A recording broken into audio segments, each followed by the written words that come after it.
Yo, what is up teman-teman? Balik lagi bersama saya Bung Korea. Hari ini kita akan bahas suatu kasus yang sedang terjadi, bisa dibilang sebuah isu ya. Gue juga heran bagaimana satu individu ini bisa mendapat hujatan sebanyak ini hanya lewat satu reality TV show. Yang hujat bukan cuma satu negara, bukan cuma Korea doang, tapi satu dunia.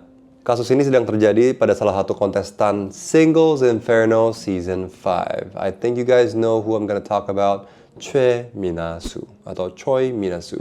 To be fair, gue sebenarnya udah kenal sama Choi Min-soo, dia temen gue, dan gue tahu dia orangnya baik banget. Maka itu gue usaha untuk video ini menjadi video objektif. So, starting with who is this girl? Nah, Choi Min-soo ini kelahiran tahun 1999 dan dia diketahui pernah berkuliah di University of Illinois dan pernah juga di Yonsei. Dia bukan orang biasa, dia pemenang dari kompetisi Miss Earth tahun 2022. Jadi dia udah terkenal banget sebagai orang yang pintar, yang cantik, dan juga punya citra perfect image.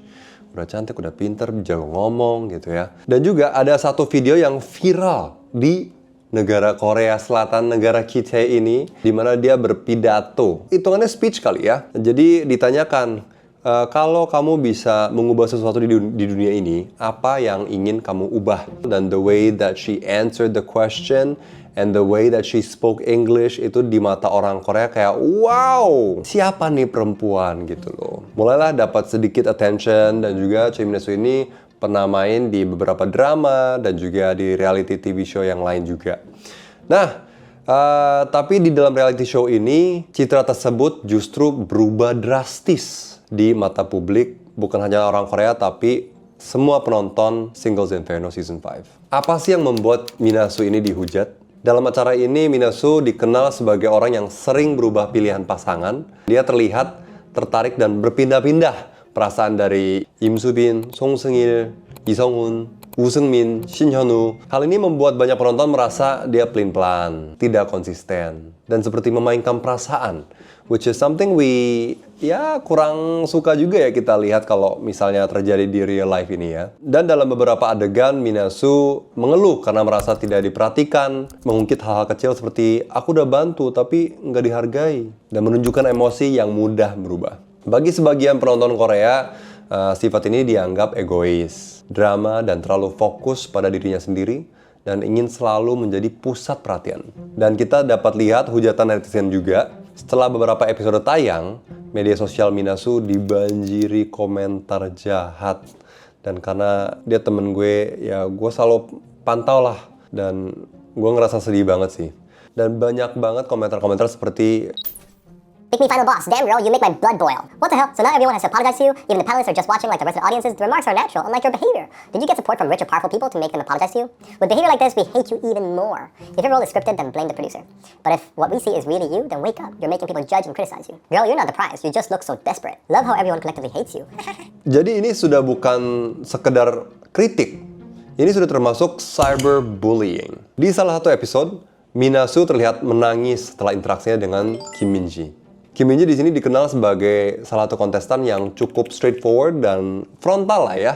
Jadi berbicara secara langsung. Dalam percakapannya, dalam conversation mereka, si Kim Min-ji ini mengatakan bahwa Min-soo terlihat belum siap memiliki hubungan karena menurut dia, Min-soo belum sepenuhnya mengenal dirinya sendiri. Jadi nggak tahu apa yang dia mau. Dan ucapan ini bikin Min-soo lumayan terpukul dan dia menangis di depan kamera.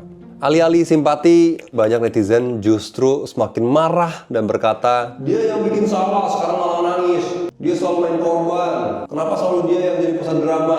Dan adegan-adegan ini memperkuat tuduhan bahwa Min-soo sedang playing victim, mencari simpati, manipulasi emosi, dan ujungnya amarah netizen semakin besar, dan juga hujatan semakin brutal, dan citranya semakin buruk. Bukan cuma netizen doang, panelis pun di Single Inferno Season 5 ini komentar sangat-sangat keras. Mereka mengejek pilihannya, mereka menganggap tindakannya membingungkan dan membentuk citra bahwa Min-soo adalah sumber masalah. Beberapa komentar seperti, kamu lebih buruk. Aku nggak bisa empati sama dia. Ini susah banget untuk ditonton. Komentar seperti ini mendorong publik untuk menyudutkan si Min-soo ini. And then, panelis akhirnya minta maaf. Setelah melihat betapa kerasnya komentar para netizen terhadap Minasu, salah satu panelis akhirnya berkata, "Aku rasa komentar kami terlalu keras. Aku minta maaf kepada Minasu." Dan bahkan pihak produksi pun meminta para panelis untuk mengurangi komentar negatifnya terhadap Minasu. Ini opini gue, Tems ya. Kenapa perilaku Minasu sangat dihujat? Salah satu alasan terbesarnya adalah ekspektasi penonton terhadap format dating show. Banyak netizen berharap setiap peserta itu hanya fokus pada satu orang, punya satu storyline yang jelas dengan satu orang, dan membangun koneksi secara konsisten. Dan itulah yang membuat dating show sangat menarik gitu loh. Karena penonton bisa lihat perkembangan perasaannya, dan ada konfliknya juga, dan hubungan yang semakin intens antara satu pasangan tertentu. Namun, Mina justru ragu, berubah pilihan, dan gak cepat memutuskan. Dan ini bertabrakan dengan apa yang diharapkan para penonton Singles Inferno.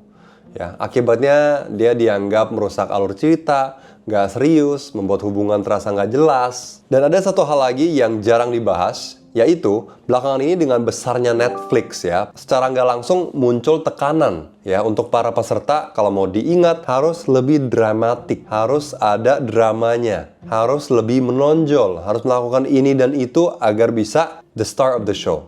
Dan mengingat platform Netflix yang begitu besar, satu momen bisa ditonton jutaan orang dan bisa menentukan apakah seseorang ini akan dilupakan atau diingat seluruh dunia.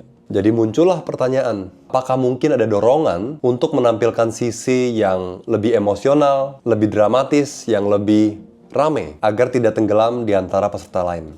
Masalahnya, kita nggak kenal Minasu secara pribadi. Kita hanya kenal dia lewat TV, potongan adegan, cerita yang sudah dipilih oleh produksi. Kita nggak tahu bagaimana dia di luar kamera. Kita nggak tahu juga apakah dia memang seperti itu atau hanya terlihat seperti itu karena editannya. Padahal kalau kita bandingin dengan dunia nyata, apa kelakuan Minasu ini justru lebih manusiawi gitu loh. Di kehidupan asli kan kita mengenal beberapa orang, ya walaupun nggak dating dalam satu waktu at the same time, ya kita mengenal mereka dan menimbang perasaan kita dan bingung pilih yang mana lebih cocok sama gue dan baru memutuskan setelah kita yakin. Terlebih lagi, Singles Inferno hanya kasih beberapa hari untuk shoot kontennya mereka ya. Artinya, pace komunikasi yang sangat cepat, tekanan emosional tinggi, keputusan harus dibuat dalam waktu yang sangat singkat. Jadi perilaku Minasu yang ragu, yang berubah-ubah, dan belum tahu apa yang ia mau, mungkin saja terlihat buruk di TV. Tapi bisa jadi sangat manusiawi di dunia nyata. Masalahnya menurut gue, acara butuh drama, penonton butuh cerita rapi. Manusia tidak selalu seperti dalam skenario. Dan juga kalau kalian bersadar, Minasu dapat perhatian satu dunia.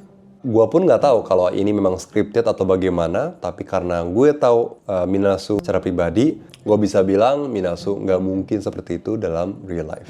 Dia orangnya sangat ramah, sangat baik, sangat memikirkan perasaan orang lain, orangnya sangat nggak enakan juga. Tapi karena budaya mungkin dari Amerika kali ya, jadi dapat lebih straightforward. Nah, dan bisa dibilang Singles Inferno Season 5 ini sukses karena dinonton banyak orang. And that's all that matters buat sebuah perusahaan yang mengeluarkan program. Di sini gue pengen bilang aja, kita boleh nggak suka sikap Minasu yang terlihat di acaranya, dan kita bisa mengkritik pilihannya.